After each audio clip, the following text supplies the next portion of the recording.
because we didn't get all the way through last week with Noah, so I want to talk a little bit more about Noah again this week, just review a little bit, and then we'll finish up with. Is that really seriously unbiblical? Like, oh, so much. Like, you don't. Do you plan on seeing it at all? See it with an adult. Yes, but do you Why? have? It's not. It's not bad, but if you have questions, Yeah. it's probably better to see it with an adult. Do you intend to see it though? Because I don't want to ruin it if you're going to see it. I'm not gonna see it. I'm just ruin it. Okay. All right. You should be on Rotten Tomatoes. You know that website? That would be fun. I know. Me and him went to go see it this weekend. Yeah. Oh, I thought you pointed at me. I was like, No. It was not biblical at all. And I was hoping name one thing that was, except the ark and the flood. there was a guy named Noah. And Except that. Ham and Sham Yeah. and Yeah. They had most of the names right, and then after that, there really wasn't a whole lot. A lot of the details weren't accurate, and then it had some just strange. rock creatures. Yeah. Oh, I heard about that. Yeah. I saw the big rock people. They're all like. Yeah, which you remember how we talked about, which we're going to review this, the sons of God and the Nephilim and all that. I guess that could be their weird interpretation of all that. So there's some, like I said, there's some weird things. Maybe going on. he's right, but in a weird way. No, I don't think. No. No. There's Russell Crowe. outside of the fact that there was a guy named Noah and a guy, and some of the names and a boat and a flood. That's really about it. I mean, it was a good movie. Yeah, and there was some. Like I expected some of the, even if the details didn't add up, I was hoping like you would have like the major themes and like What about the burning the bush? moral. That's in Moses. Like Oh. the moral of the story. I was hoping that would be accurate, but there really wasn't even the big moral points of the movie didn't line up with the Bible. So it was. Why would you very even go? disappointing. He's atheist. He's not going to put biblical stuff in there. Well, partly because it was a good movie. Second, just so I know, because there are going to be people who will see it, so I can say, no, that's not right, and explain. So I just wanted to see it. And just, like I said, just because people are going to have questions, they're going to talk about it, just so I know what they're talking about. So I like to see it. 3, you're probably bored that day. And yeah, there you go. That's probably another one. But no, Moses is the burning bush, and they've got a movie coming out with Moses at the end of the year. Oh, we had December. I looked Yeah, that's one Batman. Batman's going to play Moses. Christian Bale. Yeah, Christian Bale. It's not going to be good. Now, actually, that one I'm a little more excited about because Steven Spielberg's directing that. Okay, that'll probably be more accurately. I think that'll be- because he's Jewish. Why don't we get a bunch of nerds that study the Bible like Matt? And I let's feel make a insulted movie. here. Do what? I'm kidding. The problem is whenever like Christians make movies, we usually don't have enough money, and so we end up with Facing the Giants of the World, which are good movies, but they're very good My movies. friends like potatoes. But the production value is very low. I mean, biblical movies that have been made in the last 15 years that had this kind of production value, it's this and The Passion. Passion of the Christ. And that's it as far as this big. I mean, this is like $120 million. Oh, Son movie. of God. Son of God, too.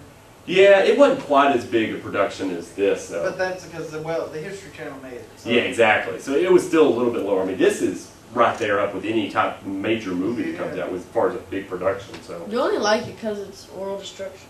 Like Transformers, you know how they destroy the city all that time? yeah, well, that's what some people compared the rock monsters to. Transformers meets Lord of the Rings. Is Oh, how yeah, they were compared it. creepy looking. They were strange. All right, if you'll put up the kind of review slide, we'll quickly review some of the stuff. Last week, we'll see, Graham, we'll test you and see how much of the stuff you remember. All right, so the pressure's on. All right, so sons of God, daughters of men. You remember what we talked about with that? That's Noah and his sons and their wives. Now, this is before Noah. I don't know. Okay, remember this is where we talked about where some people say the sons of God are like angels that came down from heaven? Oh yeah. Yeah, some people would say these are angels, they come down and they have relationships with the daughters of men, just regular women, and then they produce half angel, half human babies.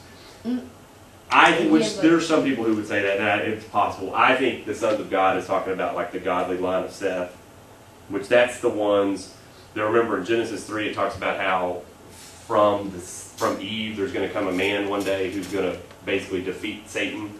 Okay, that talks about that in the garden. I saw this Doritos commercial. Perhaps. Who took the first bite of the apple again? What? Eve eats first. Okay, Eve took the apple bite of the apple, Uh-huh. and then she puts it towards Adam, and Adam's all like, no, and he starts eating the Doritos. It's really dumb but funny. Okay, anyway. But the point is from the garden, all the way back in Genesis 3, there's a promise that Christ is going to come. A descendant from Eve is going to come and is going to defeat the serpent, which is Satan. Okay? And that's going to come from the line of Seth. All right, so the sons of God, I think, is the godly line of Seth. And they're intermixing with the ungodly line of Cain. Okay? So that's what I think is going on. And then that produces the Nephilim. All right, do you remember what the Nephilim are? Oh, aren't they angels? Some people would say that. Because remember, some translations translate it as giants, so some people think that the Nephilim were, again, half angel, half human type stuff, and they're giants and they're all that stuff. I don't know that that's necessarily the case. I think it's just that they're sinful and wicked. Okay? Is he Green Giant? Do what? Green Giant? No. And in fact, many translations, they don't just say Nephilim, they don't say giants, they just say Nephilim, which is the Hebrew word, because they don't even know what it is, so they just leave it as Nephilim. They don't even try to translate it, because we're just not sure what it really means, okay? And then, so we talked about that. And the big reason why they did this is to just teach us how wicked the world is before Noah, okay? That's the big point, is the world has become wicked, and that's why God's going to send the flood, okay? Then we also talked about the Lord was grieved because of man. That's not that he regretted making mankind. It's just he was sorry at how wicked mankind had become. Okay, and this isn't like he's made a mistake. Like God gave man free will, gave man the ability to choose, and man has chosen evil, and this is what's happened. But despite that, God is still in control. I mean, remember, he makes the promise in Genesis 3 that there's going to be a descendant come that's going to fix everything, which is Christ. That's going to happen. No matter how wicked the world comes, God's promise is going to be fulfilled. Okay? That's another thing I hated about that movie. What's that? Was the fact that it was like they were saying that God made a mistake by making man, Yeah. and that man just needed to be destroyed. That's Right. That ain't. Yeah. Which, yeah. That was one of the big problems with the movie, is they made it sound like God wanted to destroy all of mankind, which is obviously not the case. He wanted to preserve mankind. It's just mankind had become so wicked and rebellious at that point. But that's why the Lord is grieved, okay? But it's not that he made a mistake, and it's not that he's lost control. He's in control, and he's going to fulfill the promise, okay? There's going to be the Christ that's going to come in the future, okay? And the last thing we talked about was Noah finds grace or favor. And different translations translate that differently, but basically it means Noah gets a free gift here, okay? Noah may have been a better person than the other guys in the ark or in the world at that time, but Noah still doesn't deserve to be saved, okay? He still is sinful. It's a little bit like us, Graham. We're like, we may consider ourselves to be a little bit better than the person next to us, but at the end of the day, that doesn't oppress God. Like if we're basing on human standards, oh, we may be better than the next guy, but when we judge ourselves based on God's standards, we don't match up. And Noah's in the exact same boat of that. And that's why God gives him grace. It's not something he deserves. It's a free gift that he doesn't deserve at all, okay? And then one of the other things I want to point out, and Brian will put this chart up there in a minute, is a lot of times, and I don't know, you may have even heard people talk about this. Have you ever heard people talk about how there's differences between the Old Testament and the New Testament? One's old, one's new. Well, more than that. Like, have you ever heard people talk about how God is different in the Old and New Testaments? Okay. Some people will talk about how, like, the God of the Old Testament is an old, cranky, ornery, mean-spirited, just mean guy, basically. Spiteful. Yeah, spiteful, vengeful. And then the God of the New Testament, he's a loving, caring, generous, all that stuff. Okay, some people will say that it's like there's almost two different gods. It's the same God, and the message of the Old Testament and the New Testament are lined up together. Okay, they're the same message. The Old Testament may emphasize God's wrath and judgment more, and the New Testament more God's love, but they talk about both in both testaments. Okay, so they still line up together. And there are some non-believers, that's a criticism. They'll say, oh, well, the Old Testament and the New Testament, they're completely different. They're not the same. And sadly, even some believers somehow think that the Old Testament is all about God's wrath and judgment, when in reality, God's love and grace is in the Old Testament too. And so what I want to do is I want to show how the story of Noah lines up perfectly with the gospel we read in the New Testament. Okay? So, as I've said several times, but I just want to help you make sure you understand this, Noah deserves the flood. Okay? Doesn't matter if he may be a little bit more godly than the next guy. He deserves the flood. Okay? Just like we today, we deserve punishment. Okay? No matter how good we think we may be, in comparison to God, we're sinners, and the wages of sin is death. So just as Noah deserved the flood, we deserve punishment. Okay? Same token, Noah doesn't deserve the ark, we don't deserve salvation, okay? Now, if you just look at the top two slides, what kind of world does that give us? Like, is that a hopeful world or kind of a, what? A. Say, is it hopeful world? Yeah, it's like, if you just look at the top two slides, the top half. Or A. Is it like a good world or a bad world if you just look at the top half? It's in the middle. No. Because we already have punishment. Do what? We already have punishment. Okay, but that's all we deserve is punishment forever. It's a bad world. Right, it's a bad world. Right? If you just look at the top two slides, there's no hope at all. All right, we deserve punishment. We don't deserve salvation.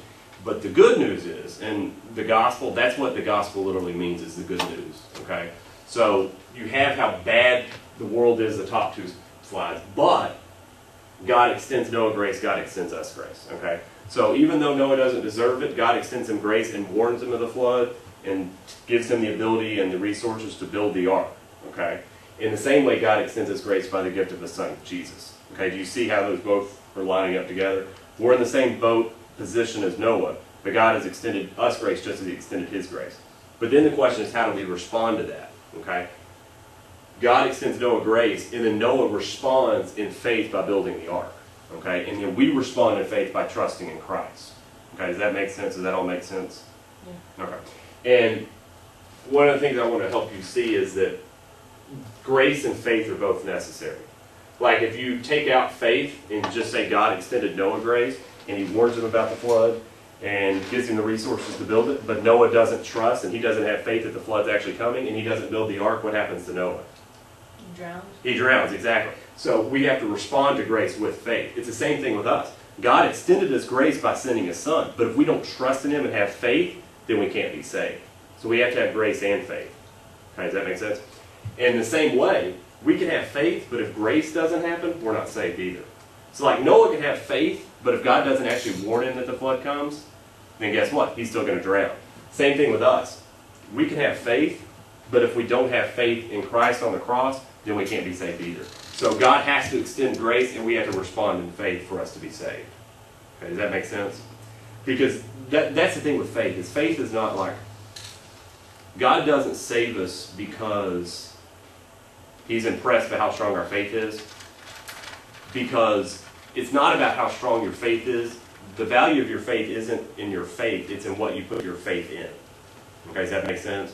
Like there's a lot of people who trust like 100% something's going to happen, but that doesn't mean it's actually going to happen. Your faith is only as good as what you're putting your faith in. Okay? So like if I took one of these chairs, Graham, and said, I have 100% faith that if I jump up on this chair that's going to hold me up, does that mean that chair's for sure going to hold me up? No. Just because I have 100% faith it's going to hold me up? No, the faith is only as good as how strong the chair is. Okay?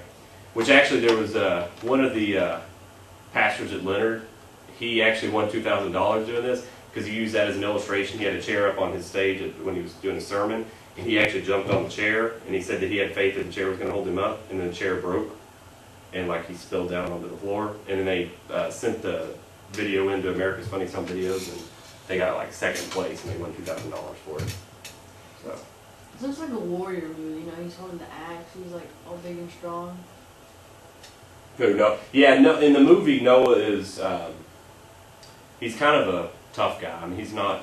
It's the Rambo of the early... Yeah, he's not a wimpy guy by any stretch of imagination. He like in one part, he literally goes after these three guys, and like you can hear, you know, literally kick someone in the kneecaps, and takes another... These are three big guys, and he takes them on by himself. Mm-hmm. Oh, big. Yes. Well, and the thing is, like with the... There's only like 3 or 4 chapters on this, so there's a lot of holes to fill in, and so I expected them to add things, but it just so many of it just didn't line up at all with what the Bible should say, you know. Yeah, and then I still didn't get what that yellow glowing stuff was. I didn't either.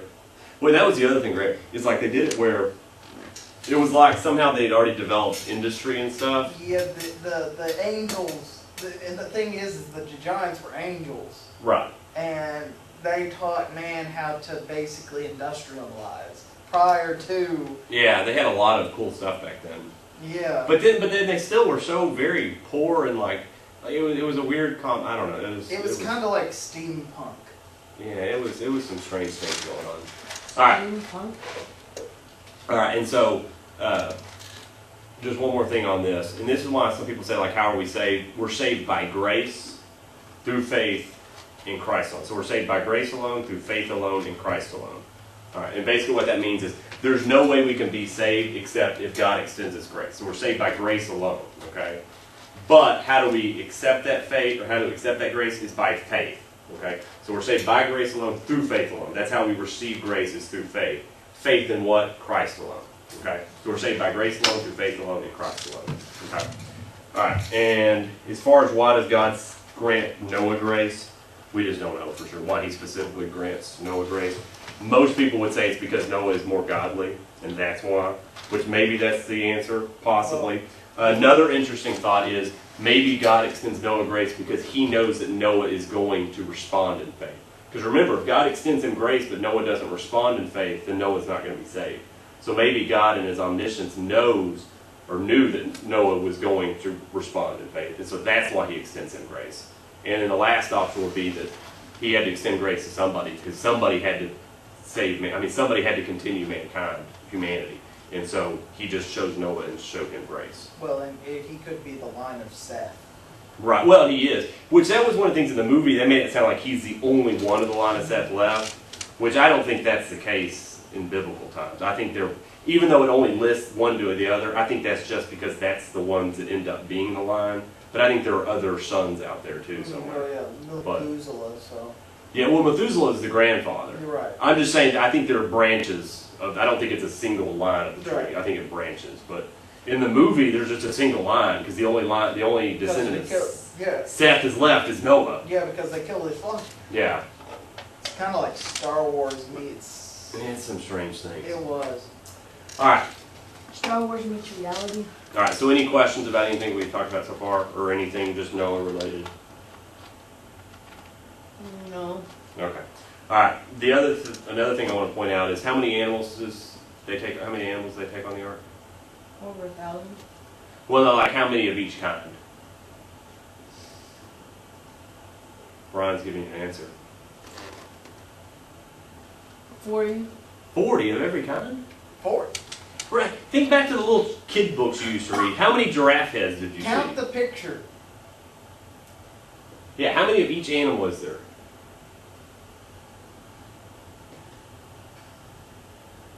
Like, not how many total. Like, how many elephants are there? How many giraffes are there?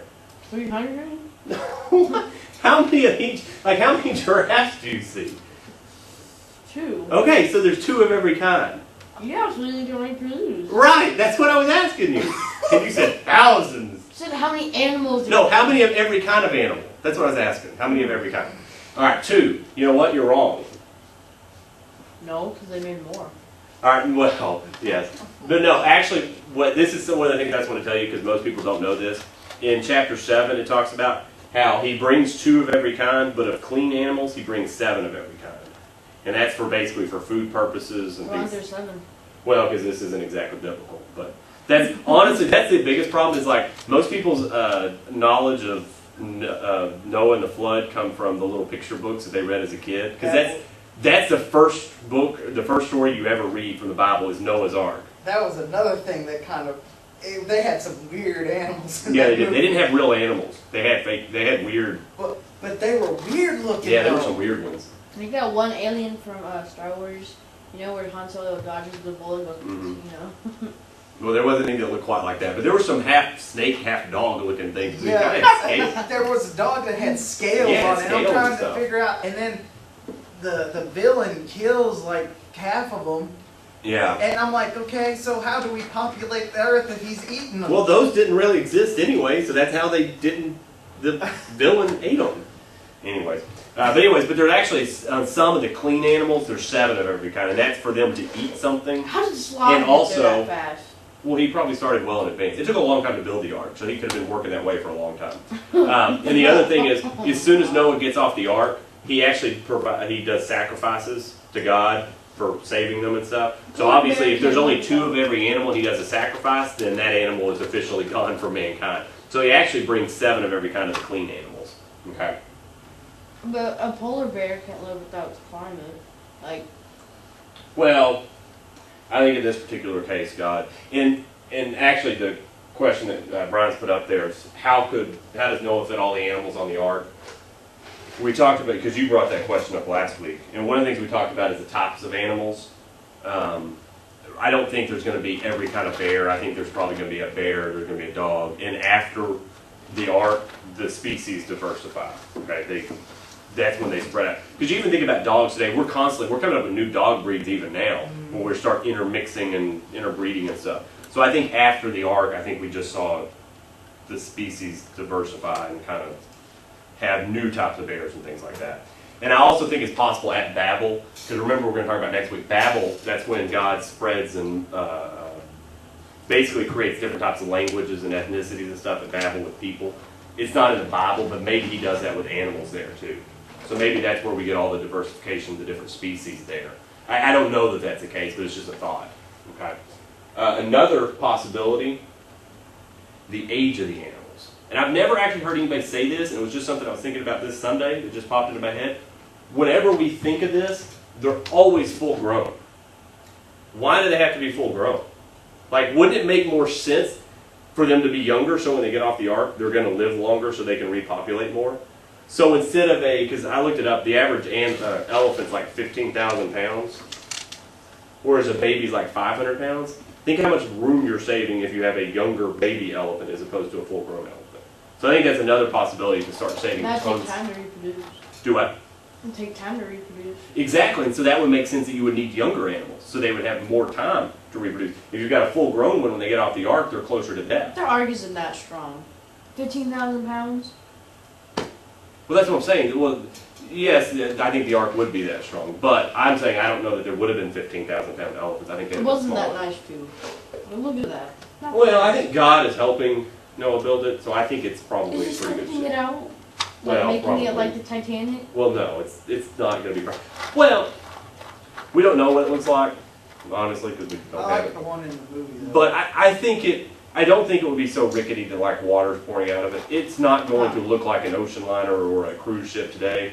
But I do think it was a nice looking, good condition ship. Like the ark has an underwater pool. You know? Yeah, I don't think it had any like special.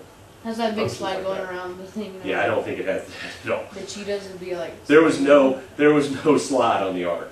But anyways, but I think types of animals, then the age of the animals, I think that helps explain how we get so many animals on there. And the other thing is, this is something they did in the movie, is hibernation.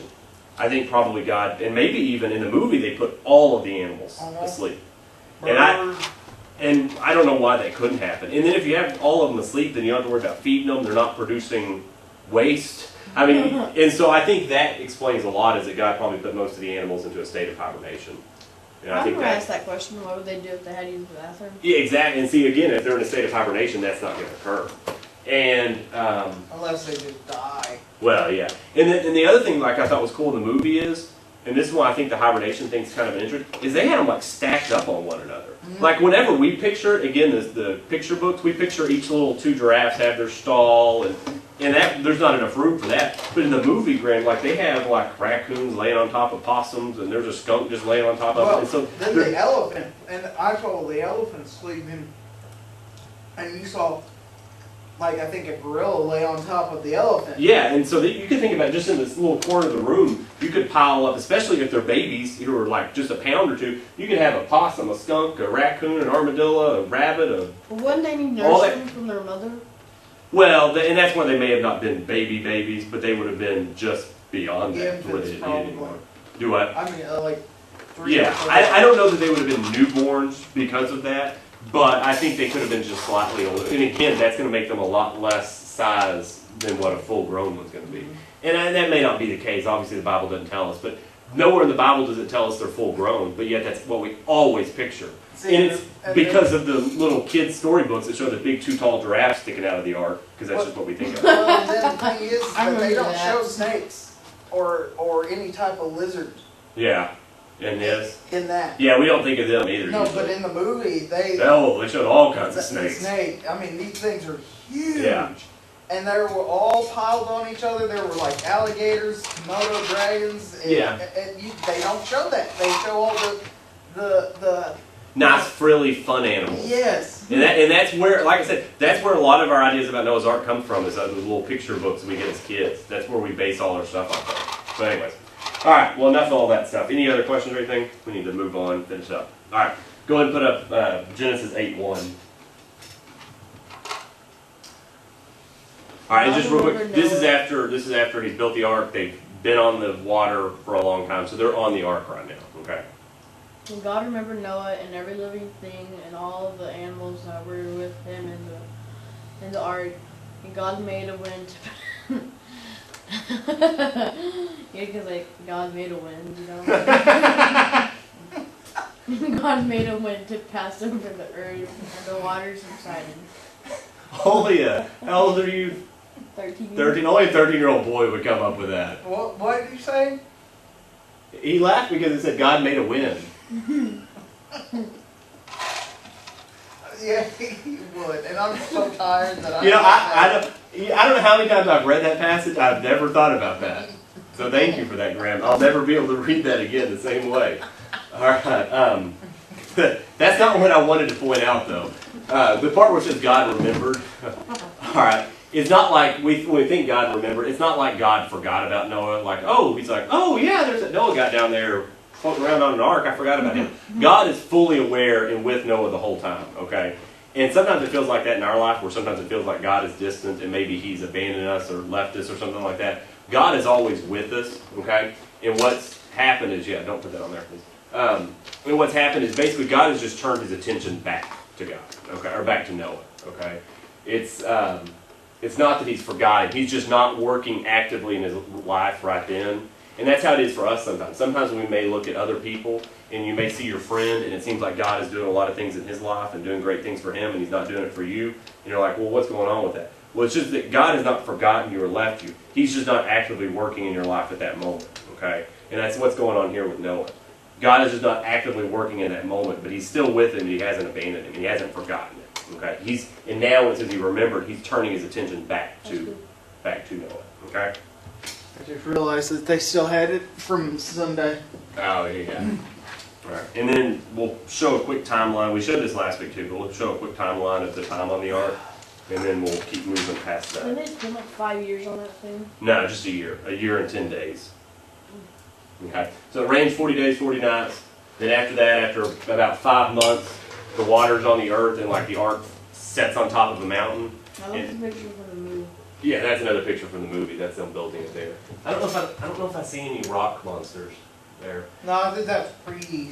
What's interesting too, I went back in the trailers. You never see the rock monsters. No. Yeah, you They do. no. Are you sure? Because I've never Yeah, seen the. because remember y'all played that trailer for me, and I saw those big rock things. Oh really? I don't think we ever. Yeah, they were, but you only saw them when it's starting to rain and they're throwing the rock. See, I didn't even. Or no, you were thinking of Methuselah. That's when he throws that sword down, and Oh yeah. That is pretty cool. that was cool. That was And cool. he just But anyways, after the earth rests, or the earth, after the ark rests Oh on wait, the I top. have a question. All right, is it What was that important? one part of the movie when he stuck down the sword and all that fire? What was that? That's nothing biblical at all. That was one of the line of Seth. I don't. Was it Noah or his dad? that was His dad. Methuselah. Was it Methuselah? And he's just defeating all the bad people. But there's nothing biblical that could be gleaned from that in the least. There's nothing there. That looked pretty cool. It did look cool, and that's why they put it in there. But it had no redeeming biblical value whatsoever. No. But anyways, after about 3 months, after they're sitting just on top of the mountain, that's when they start seeing the tops of other mountains in the distance. And so the water's slowly coming down. And then in total, they're on the ark 1 year and 10 days. Okay? And so they're on there for a very long time. All right? All right, let's go ahead and read chapter 8, verses 13 through 16. All right, Grant, you want to read that? And it came to pass in the 601st year. And this is of like Noah's life, too. That's what it's talking about there. On the first month, the first day of the month, that the waters were dried up from the earth. And Noah removed the covering of the ark and looked. And indeed the surface of the ground was dry. And in the second month, one of the 27th day of the month, sorry, the hiccups, the earth was dry. Then God spoke to Noah, saying, Go out of the ark, and you and your wife and your sons, and your sons and your sons' wives with you. There you go. Sons' wives. Yeah. And if you see here, it says something about on the first month of the first day the ground was dry, but then it talks about on the 27th day of the month the earth was dry. I think probably the earth was dry, like where there wasn't water standing anymore, but it was still so wet that like you couldn't really, like it was just so muddy you couldn't actually get out there really. And so they sit in the ark for another like Oh, month. is that when he steps outside in those black things? No, that's like his way of like having a vision of it before. But don't take anything from the movie to be biblical. Yeah, because there's no. That trailer says a lot. yeah, there's nothing in there there's outside of the fact that there's a guy named Noah. There's nothing else that can be learned from it at all. Biblical names and the fact that he is doing God's instruction. Yeah, and and even how God reveals Himself to him is not because in the Bible God speaks to Noah. In the movie, He kind of through dreams somewhat speaks to him. And Noah misinterprets. Yeah, it's not like a direct talking. It's kind of very distant. Yeah, distant. There you go. That's what I was trying to think of. So, anyways, and then the thing is ultimately Noah waits until God tells him to get out of the ark because it looks dry, but he waits another month or so for the ground to further dry, and he waits for God to say, "All right, Noah, now you can get out." Okay, so he's going to wait for God to actually tell him what to do. All right, and then let's read verse 1 of chapter 9. So God blessed Noah and his sons and said to them, Be fruitful and multiply and fill the earth. Okay, have you read this before somewhere else? Do you ever remember this? I think so. All right, this is actually the same command that God gives to Adam and Eve in the garden. All right, so this is like a new beginning, a fresh start. He takes Adam and Eve and says, be fruitful, multiply, and fill the earth. Now he's giving the same command to Noah and his sons because it's going to come from Noah's 3 sons, all of mankind. How would they get the baby out? Like, will they cut it? What do you mean? And the woman's pregnant? Well, like it just comes out like it does. Why do they have to cut it? Like, what do you mean cut it? The belly. No, I don't want to get into childbirth discussions. Never mind. That's something, yeah, I don't want to talk about that. They sometimes for childbirth they do surgery, but they don't always have to. But I don't want to How get did they into do surgery back then? Like, they don't have like... Well, they wouldn't have done surgery back then. It would have been natural childbirth. There would have been no surgery back then. But I don't want to get into natural childbirth. All right. And we're going to revisit this next week because the whole fill the earth thing and the Tower of Babel, they're completely ignoring this. What is the Tower of Babel? Because I still don't know what it is. We'll talk about it next week. I don't want to, I promise you. I know, but like, what's it about? Like, don't tell me the whole thing, I just want to know what. It's about a group of people and they're trying to build this really big tower, basically. And then God after that is going to make them into different nationalities and ethnicities and languages and stuff after that. What? It's in my game. Black Ops 2? Okay. Well, like I said, we'll talk about that next week. But the thing is, though, they're disobeying God because they're supposed to be filling the earth and they're not. They're all collecting in one city, okay? So we're seeing that they're rebelling and being disobedient, and God's going to punish them for that, okay? All right, let's go ahead and read verses 8 through 15. Do you want me to read it or are you going to do it? Okay. Okay. Then God spoke to Noah and his sons with him, saying, And as for me, behold, I established my covenant. Yeah. My covenant, I established my covenant with you and your descendants after you, and with every living creature that is with you, the birds, the cattle, and every beast of the earth with you, and all of the go out of the ark, every beast of the earth. Okay, do you know what a covenant is? There's like a building. No. Is it like a statue? No. Is it like a portal? No. Is it like a food? No. All right. What is it? It's like an agreement, basically. It's like a contract. Like sometimes people even compare like a marriage to being a covenant. Basically, it's whenever you have a group of I've two. heard of covenant bad guy. Yeah, it could be something like where you have 2 groups of people or 2 people where they come together in agreement. That would be like a covenant. All right. And so God, He enters into covenants with Noah. He entered into a covenant with Abraham, with David, with Moses and the children of Israel. Okay, and there can be like conditional covenants where like if you do what you're supposed to and then I do what I'm supposed to, we'll stay in agreement. But if somebody breaks that agreement, then the covenant or the contract is ripped up and null and void. Does that make sense? Like if you break your, like if you have an agreement with a friend and they don't come through with it, then you're not going to come through with it. Does that make sense? Okay. So there's some cases where you have like conditional, and then there's also like this, which is unconditional, which is just God saying, I'm establishing my covenant, and so this is basically a promise that God is giving us. All right, so what we're about to read, this is a promise in starting in verse 11. This is a promise that God gives to Noah. It's the same promise that's true for us today too. Okay, and it's not something that we can screw up or mess up. This is something that God has promised When us. God speaks to everybody here, is it just like some voice with the wind, or is it like? I think typically it's just, God can speak however he wanted, but I think most times it's just the one person hearing it that he's trying to speak to. Oh. Okay. And I don't think God speaks in the same way today as what he did in biblical times. Like I don't think any of us are going to hear an audible voice. Like I think Moses and David, they hear an audible voice of God. I don't think we're going to hear that. He's just going to speak to us in his heart, in our heart.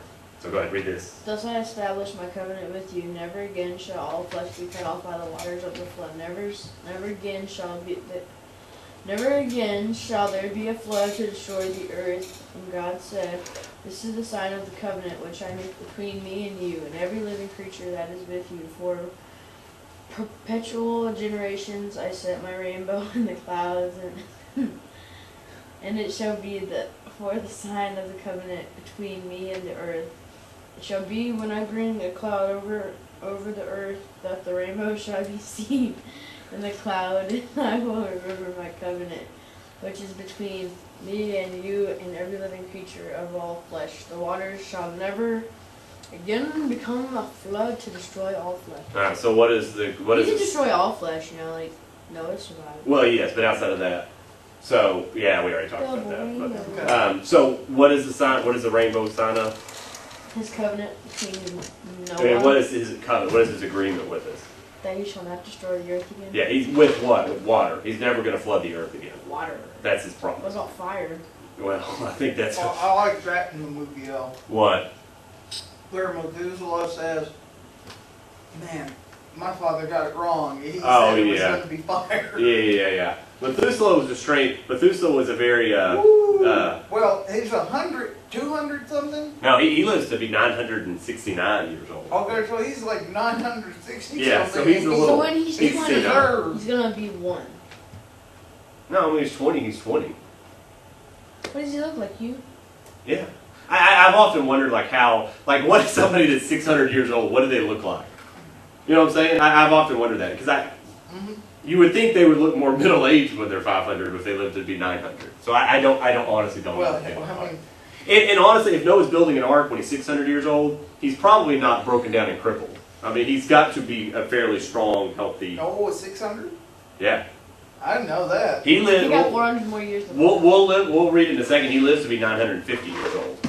Noah's, I think, the second oldest in history. Methuselah is the oldest, Oldest, yeah. but I think Noah may be the second oldest. Yeah, he lives another 350 years after the So flood. his middle age would be 30, so he would be 475. Yeah, his middle age would be in the 450s, 470s, something like that. And so you would think that he would probably look like somebody who's 40s then. I don't know that at all, because we just don't know. But My mom. again, he's not, at 450, he's not going to look at like somebody that we would think today being 450 years old, who's skin and bones and like, yeah.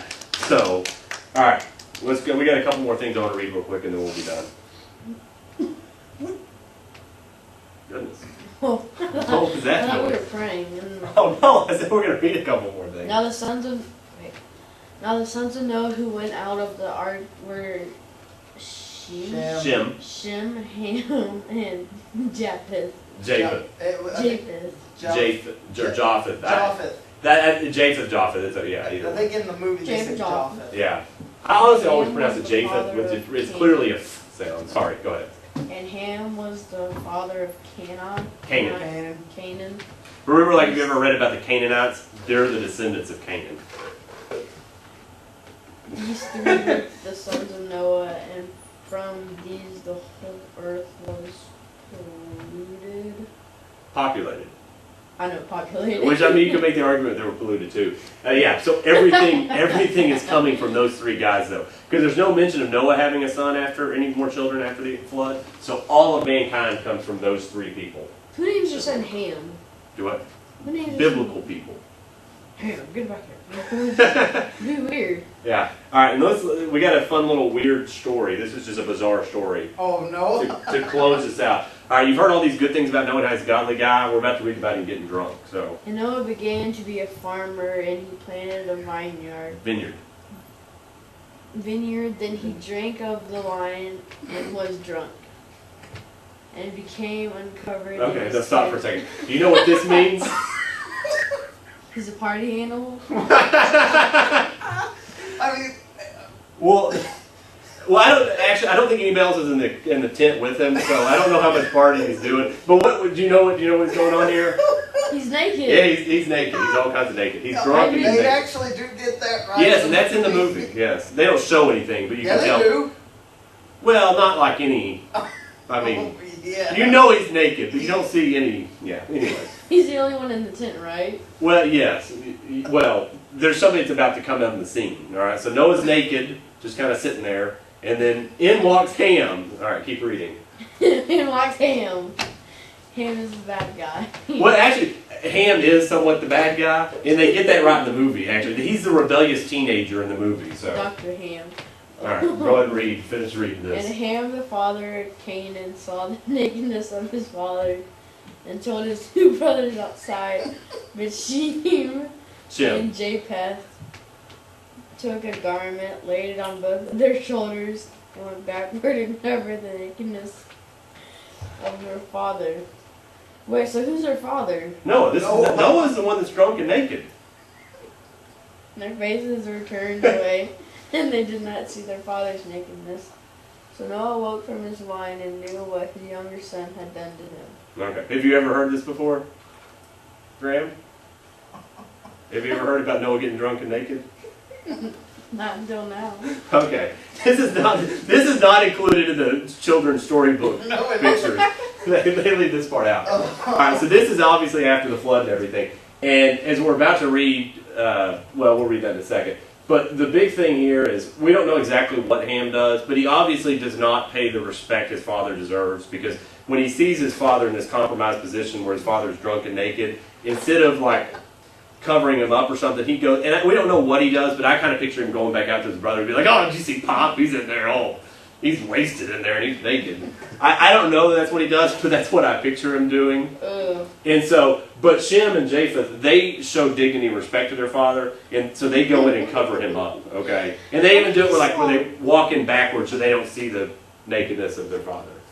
So. In the movie, only the younger one has to do that. I thought, did Shem not go backwards? Oh, really? I didn't notice that. Ew. So, anyways, and you got to think about it. At this point, Noah may have like children, grandchildren, great grandchildren. I mean, we don't know how close this was to the flood. So, him being in that position would not be a good thing for his grandchildren to walk in on. So, the respectful thing would be to cover him up, and Ham does not do that. And so, Ham, again, there's some speculation about other things, but the big thing is Ham has not showed respect to his father. So, later. Okay. All right, let's go ahead and finish up reading the last part of this. Ew. Okay. Then he said, "Cursed my Canaan." Cursed be Canaan. Cursed be Canaan, a servant of servants he shall be to his Brethren. brethren. And he said, "Blessed be the Lord, the God of Shem, and may Canaan be his servant. May God enlarge Japheth, and may he dwell in the..." Dwell. He's lost it after the whole naked drunk guy thing. And may he dwell in the tents of Shem, and may Canaan be his servant. And Noah lived after the flood 350 years. So all the day of Noah were 950 years, and he died. All right. Now, why? This doesn't seem fair. Ham's the one that doesn't show his father respect, but notice Canaan is the one that's cursed. And we don't know exactly why that takes place. That's just what the Bible tells us, and there's different speculation on what's going on with that. But anyways, and from this, all the like the Philistines and all these different people that the Israelites are going to fight throughout the Old Testament, they're going to be kind of descendants from the Canaanites. They're going to be, okay, does that make sense? So that's why all the bad guys in the Old Testament, a lot of them are Canaanites. They're from descendants from Canaan. Okay, and Canaan is cursed, and we see that Shem and Japheth are both blessed. Shem especially. And have you ever heard Semites or anti-Semitic? Have you ever heard that term? Okay. Anti-Semitic means it's like where you're basically racist against Jewish people, like when you hate Jewish people. And the anti-Semitic is because they're Semitic people. All right. They're Semitic people because they're descendants of Shem. That's where the term comes from.